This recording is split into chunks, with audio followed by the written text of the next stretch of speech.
Welcome back, ladies and gentlemen, to another episode of Freshman Feature. I'm Steven Osentoski of Maize and Brew, and today I'm bringing you the 3-star offensive center, Reece Atteberry, out of Aurora, Colorado.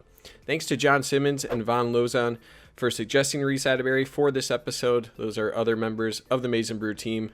Check out their work. I'll put some links in the description below for the different content they produce for Maize and Brew as well. Make sure you participate in this week's poll up above for who you want to see for the next episode. I'll put episode 2 covering RJ Moten in the description below as well.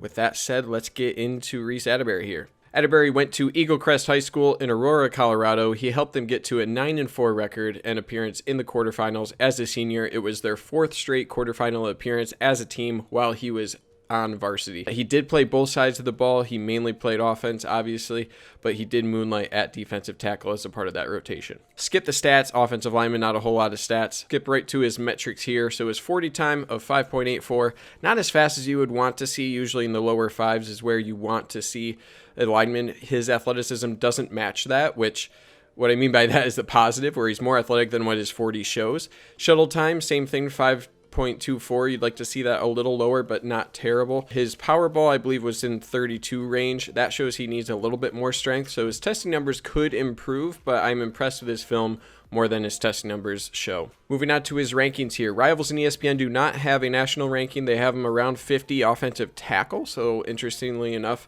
they do not see him as a center that 247 does. They do have him number 5 overall in Colorado. As I mentioned, 247 does rank him as the number 12 overall center, 419th nationally, and number 3 in Colorado. That brings his composite ranking in the 400 range, top 10 offensive center, and number 5 in Colorado.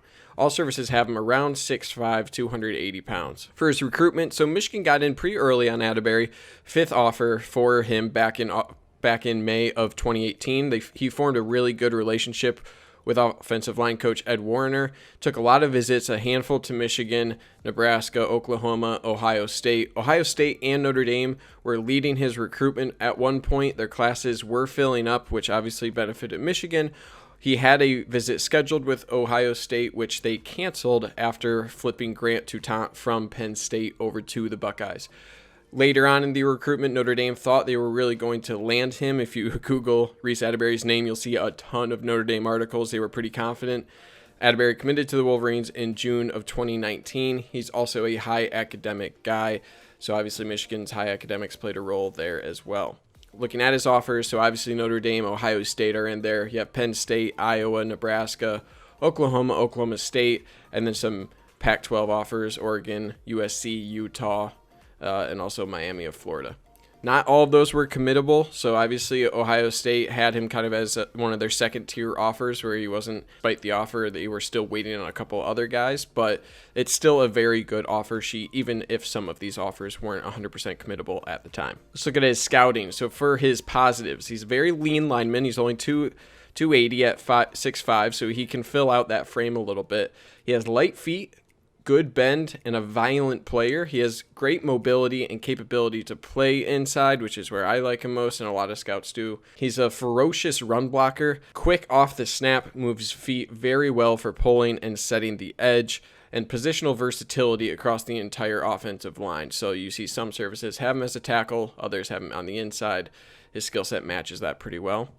Some of his negatives, limited length and wingspan. We'll get to that in some of his camp film that really show that. Feet can improve. He tends to get narrow a little bit and tries to overpower with only the upper body. So a pretty short list of negatives, a lot of which are correctable. The frame is the one thing that will hold him back and probably the main reason he's slotted for the inside. All right, let's move on to his film. All right, this first section focusing on his pulling ability displays some of his best attributes in my opinion. He has this excellent first step. Impressive how quick he can actually get to his pull after snapping the ball. That shows above average athleticism to snap the ball and then get that first step to the outside. This clip right there, perfect. Goes through the hole, finds the guy. So he delivers a really solid pop upon pulling as well. So operating in space, he shows good patience. And then when he arrives at the content, he's really able to roll through the hips. That shows good leg drive, good contact, and defenders are really affected. So he gets on the move, and then he really delivers a nice pop at the end of that pull. So you can really see this bend upon making contact, that's really what you want to see when a guy is pulling here. This last clip especially, he's just really quick to get out there and does a good job diagnosing on that pull. This next section kind of goes along with that. These are blocks to the second level. So again, that first step really comes in handy here to snap the ball and then get upfield and find that linebacker, that second level defender to get. So he operates really well in space. Again, that you saw that with the pulls. He stays composed with his feet under him most of the time, impressed with a lack of lunging. Obviously, he doesn't have the longest reach, so he doesn't have that capability, but that only hones his technique to keep his feet under him and really drive through his blocks. Rolls really well through his hips, and again, I like his promise here on the second level. A few clips of double teams here. He gets under defenders pretty consistently. This goes, again, back with all the bend talk that scouts love to say, and I do as well. But once he gets engaged with someone, it often ends in a pancake, and that's not necessarily only tied to double teams, but you can see, especially when he's in a double team, it's bad news for future defenders. So he's able to work well with other linemen too in this format. And then pass protection. So not a whole lot to see here. Obviously, as a center, responsibilities to deal with stunts and blitz packages, that'll come way more in college than it did in high school. Wasn't able to really see a whole lot of that here. But he seems capable for pass pro inside. No downsides there. All right, looking at some of his camp footage. So this is from 2018, so it's a bit outdated. Keep that in mind. He does look very lean in this footage. Obviously, as a center, so he's operating as a tackle here, where his upside isn't too high, in my opinion. I think you can see his lack of frame really hurting him here. Fails to match feet on some of these more athletic moves that these defensive ends are putting on him. He needs to get hands engaged a little bit better to have a chance here. Again, that's a reach thing, that's a problem, but he's not doing that a lot on these losses that you're seeing here. So increased upper body strength will help him a bit here. He won't have to work on his leg kick since he won't be on the outside as much as a tackle. I think on the inside, that sort of technique won't be asked of him too much. So for his comp, I have Mason Cole. So obviously Mason Cole's one of Michigan's better offensive linemen of the past decade at least.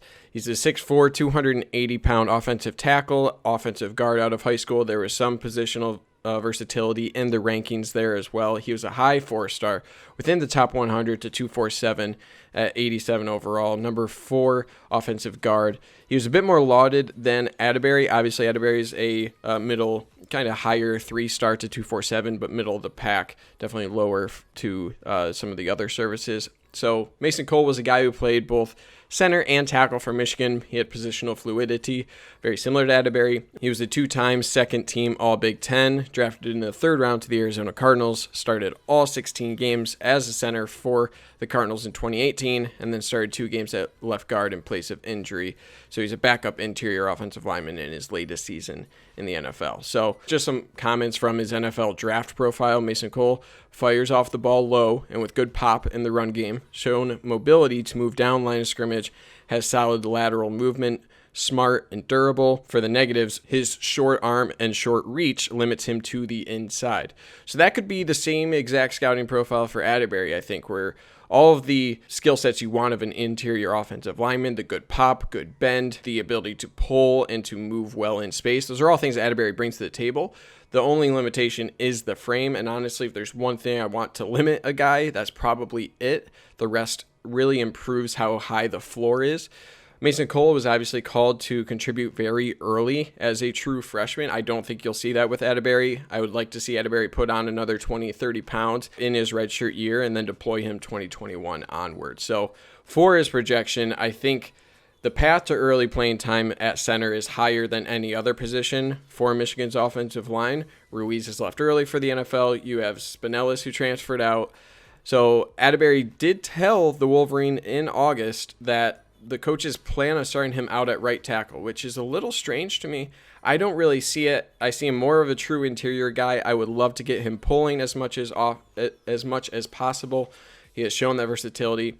Right now at center, you have Zach Carpenter, 2019 3-star, who looks to be a hit based on positive talk from the coaches. And you have Andrew Vastardis, a senior walk-on, who's a reserve interior lineman as well. The only other guy you really have is Nolan Rumler, who is looking like a guard potential starter. So he could shift down, but really those are the only guys at or around the center position. So I think it's a spot where you could really see him make an impact, especially given that he's played center throughout high school, which is very, very rare for a 3 to 4 star offensive lineman. They're usually playing tackle. I think that puts him ahead of the curve. So I would expect him to maybe start at right tackle, but I think the ceiling for him is at center. Just get that strength up, give him a year in a red shirt, and see where he ends up. So I'd expect him to be a strong competitor 2021 onward, maybe 2022. He can really start, where 2021 he's still trying to find exactly which role he fills in. But I'm really excited for him. I think he's a high floor prospect. As I said, he's probably my second favorite offensive lineman in the class behind Jeff Percy. I'm a big Jeff Percy fan. I already did an episode of him over at MGO Fish before I moved over here to Maize and Brew, so check out that episode as well. Beyond that, guys, thanks for watching. As always, like, comment, subscribe. Let me know in the comments who you want to see next. If there's any suggestions for these videos, please let me know. You can follow me on Twitter at Steven Toski.